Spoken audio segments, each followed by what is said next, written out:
আসসালামু আলাইকুম রহমতুল্লাহ বরকাতুহু। আশা করি সকলে ভালো আছেন। আমি এখন আমাদের বাংলাদেশের সবচেয়ে বৃহত্তর সমুদ্র সৈকত কক্সবাজার সমুদ্র সৈকতে আমার ফ্যামিলি নিয়ে অবস্থান করছি। আম, এরই মধ্যে আমি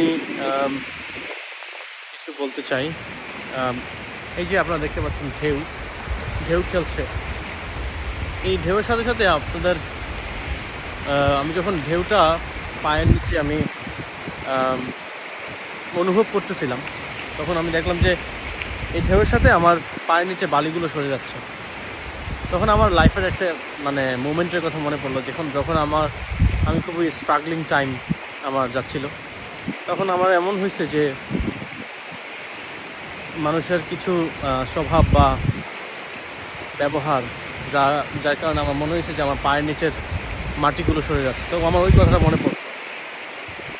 ঠিক পরক্ষণেই দেখতে পেলাম যে আসলে পরবর্তী ঢেউ যেটা আসতেছে বা যেটা নিয়ে আসছে, ওই ঢেউটা আমার ওই যে বালিগুলো চলে গেছে তার চেয়ে বেশি বা তার সমপরিমাণ বালি আবার নিয়ে আসছে। তখন আমি ওই আমার আগের অবস্থান থেকে নিজের পাগুলোকে আগের অবস্থান থেকে একটু উচ্চতায় নিয়ে আসছি। ঠিক তার কিছু মুহূর্তের মধ্যেই আমার ওই যে গর্ত তৈরি হয়েছিল পায়ের নিচে বালি চলে যাওয়ার ক্ষেত্রে, ওই গর্তটা নতুন বালি দিয়ে পূর্ণ হয়ে গেছে। তো আমি আবার যখন নতুন বালি দিয়ে পূর্ণ হয়েছে, তখন আমি আবার ওই গর্তের উপরে একটু উঁচু হয়েছে আর আমি ওইখানে আমার পা রাখছি। তো এইটা আমার লাইফের একটা বড় একটা অধ্যায়, যেটা আপনার কাছে শেয়ার করার চেষ্টা করতেছি। তো আমার খারাপ অবস্থার সময় আমি যখন ফিল করলাম যে আমার পায়ের নিচে মাটি চলে যাচ্ছে, তখন আমি ধৈর্য ধরি এবং দোয়া করি এবং অনেক আমার আগের থেকে চেষ্টা আমি আরও বাড়িয়ে দিছি।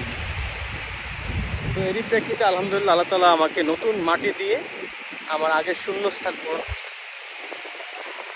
এবং এটা যখন পূরণ করছে, আমি যখন এটা উপলব্ধি করতেছি যে আল্লাহ তাআলা আমাকে নতুন মাটি দিয়ে আমার আগের মাটির শূন্যস্থান পূরণ করতেছে, তখন আমি নিজেকে একটু লেভেল আপ করার চেষ্টা করছি, নিজেকে এক ধাপ আগায় নেওয়ার চেষ্টা করছি, নিজের সেলফ ডেভেলপমেন্ট করার চেষ্টা করছি। যার কারণে আমি আলহামদুলিল্লাহ ওই শোচনীয় অবস্থা থেকে নিজেকে উত্তরণ করতে পারছি ওই মুহূর্তে বা ওই সময়। তো এই জিনিসটা আমার কাছে খুবই সুন্দর একটা লাইফ লেসন মনে হয়েছে, যার কারণে আমি আপনাদেরকে শেয়ার করলাম।